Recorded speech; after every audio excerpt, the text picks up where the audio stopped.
says their problems are behind them after beating AC Milan at the San Siro. We faced, of course, a storm after having lost the cup final, but we lost against Man City, who is dominating the Premiership at the moment. And it's always difficult to put things into perspective a little bit. And that's why at some stage it's not about feeling sorry for yourself, even when you are disappointed.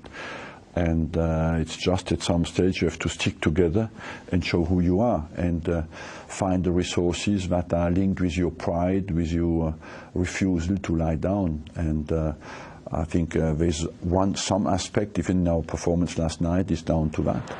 I said in the press conference pre-Milan that we have to be pragmatic and focus what can we do in little parts of our game and minutes after minute.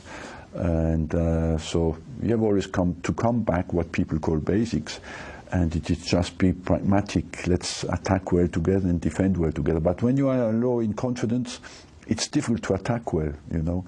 And I give credit to the team last night for that. They didn't hide. They went in a positive way into the game and did not only try to defend well, but they had the courage enough to play as well. Of course, I was being slightly facetious about Arsene Wenger saying their problems are now all behind them. But a win against AC Milan in the San Siro is not to be sniffed at.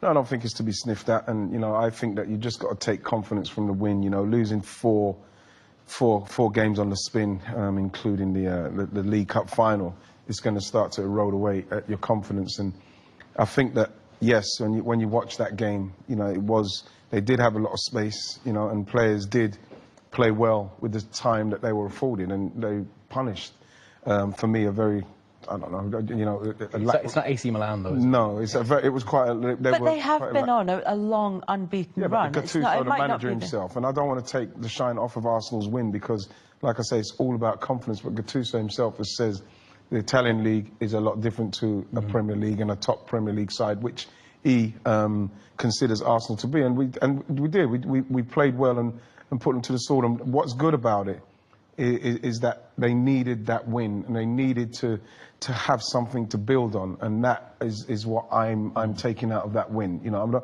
not really interested in how good or bad Milan were. I think they needed a win. They needed a win, but they needed the win really before that in the match against Brighton, because they didn't get the reaction against Manchester City from the League Cup to the league game on the Thursday.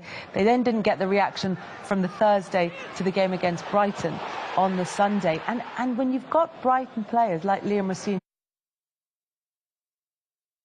Arsenal players carried themselves, that we had a chance here. That's deeply worrying, isn't it? Yeah, completely. I mean, it just shows everyone knows the issues at the core of Arsenal, and the fact it was one of those things for ages that everyone knew it, but no one would articulate it. But now it's out in the open. It's it's there basically. And the most worrying thing is the Arsenal players don't seem to react to it. They do, and this is what you want, because like you can't have. I would just stick up on the wall in the dressing room what Troy Deeney said last season. You know, Troy, who I know very well, and Watford will be going about it exactly the same way, because they know that that's the way you get something out of Arsenal. They will have watched the game against AC Milan, and they will say, yeah, okay, you know what I mean, they beat them, but I didn't see anything that frightened me. What did frighten me is if you give people like Ozil, Mkhitaryan and Ramsey the time and space to run at you and make runs off you, you will be punished. So I'm sure that they will have seen that. And what you're hoping now is that they stand up to a physical test, which they're going to probably get, and they still try to play, because otherwise it means nothing, because people know how to play against us. And that's why it's vitally important that we do stand up against Watford and get something build off something from the AC Milan result. What word would you use to describe last season?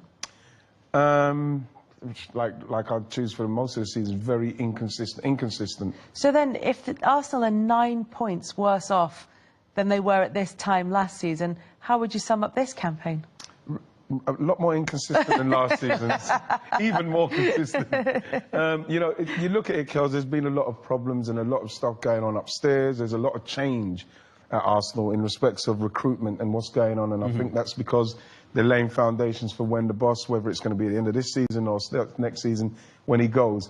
And I think there's a lot of disruption going on at the moment, And it's, you know, it's a difficult time.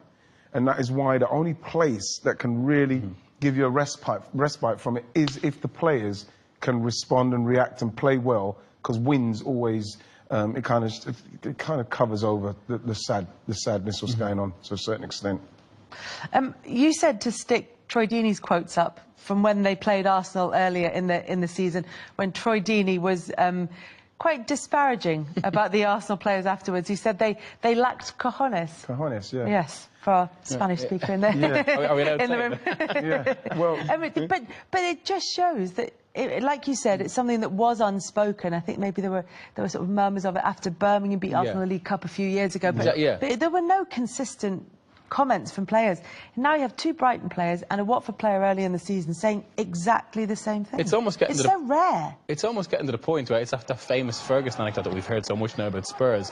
Lads, it's Spurs. There's a little bit of that now with this Arsenal. Yeah. It's kind of, get at them, boys. Yeah, and you know what? It's like Troy said it, but like, okay, people may It didn't help that he didn't have a very good run of games straight after. Straight after, yeah. You know, but the fact is that what Troy said, and because of the manner in which Troy plays, you know, you have to say, you know, he called him out, and you know now they should be using that to say, right, let's show him. You know, now there's a couple of things that can happen here. Arsenal. Hammer Arsenal, and you know, or Troy Deeney gets sent off because he's been too boisterous and too robust. It's going to be interesting. One of them, like out of that game, one of the most fascinating things will be how the Arsenal centre have, say, all the physical little duels they have with Deeney, what they're going to be like. Well, this is what I'm saying. It's going to be interesting, the referee, because if Troy Deeney's going about his natural game, then he's going to be robust, because that's how he plays. Now, if you've got a referee that's very card happy, then Troy Deeney could find himself in trouble. But like, you know, just by playing his normal game. Now, that is something that I feel that the Arsenal players, the centre-halves, should be being a lot more cuter about. You know, no, I'm not saying to cheat or sportsmanship, but the fact is, that is how he naturally plays, and depending on how the referees it, then you can probably cause Troy Deeney a problem yourselves. Manipulating the odds in your favour. Manipulating the odds in your favour. Not favour. In your favour. Favour is the word I was looking for. Under his leadership as well, and you know, the sacking of Marco Silva wasn't. Well, it wasn't exactly, you know, greeted with howls of derision, but it wasn't overwhelmingly welcomed either. Yeah, exactly. But it seems as though yet again Watford have made a change. They've made it quickly, and they've made the right change. Completely. I mean, we were saying earlier on, basically, that it's almost like the Chelsea model for the mid-table. Basically, they can still keep going, despite the fact that they have this change. Some managers will work, some won't. And at the moment, he seems like one of the... If anything, he's just restored that rhythm that we talked about to the team. That's what they do. What they do is they've got a certain style of the way they play and a certain rhythm. And maybe Marco Silva came and he wanted to change certain things. We knew what happened. Like you said, the words were he's tripped on his own ambition. The fact is that with this team, you can bring in a head coach and he can just literally just slip in, bolt him in, and he can get on with it. And the players do respond. That's why it works. He's not got someone else who's coming in to change the philosophy of what's going on. He's just coming in to organise them and get them to do what they do. Seventh place could be a European place potentially this season, depending on what happens in terms of people who win cups. What were the 4 points of seventh place? And then, of course, it's Burnley in sixth. Then it's a step up to Arsenal again. It's not just about how they finish the season in terms of what it can do for them. It's also about how much of an effect they can have in terms of the top four and the teams who are relegated. Pretty much everybody that they're going to be playing against can affect European qualification or relegation.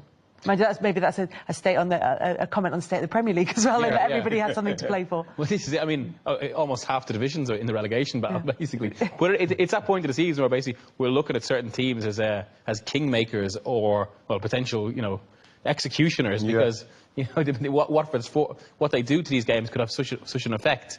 I mean, it's all of the Champions League chasers basically except Chelsea, and then did those big games against the relegation threatened sides. It's a good running for them. And games, you look at those games. There'll be games where they'll be saying, yeah, we can win these games, and then the other games you can just look forward to playing them. Watford are not going down. It's just no one's expecting anything from them, especially having to change their manager halfway through.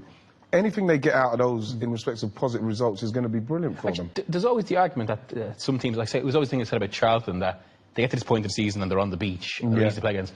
But is it, from the flip side, if you're in a situation that is not, well, we can enjoy our football, there's no pressure, let's just play. Yeah, but now, because there's so many teams that are that have still got a chance that may be going down or dragged into it, everybody has to have to play properly. We're not getting those games where they've got their flip-flops on. We ain't getting those games. No, because there are only 9 games to go now until the end of the season. So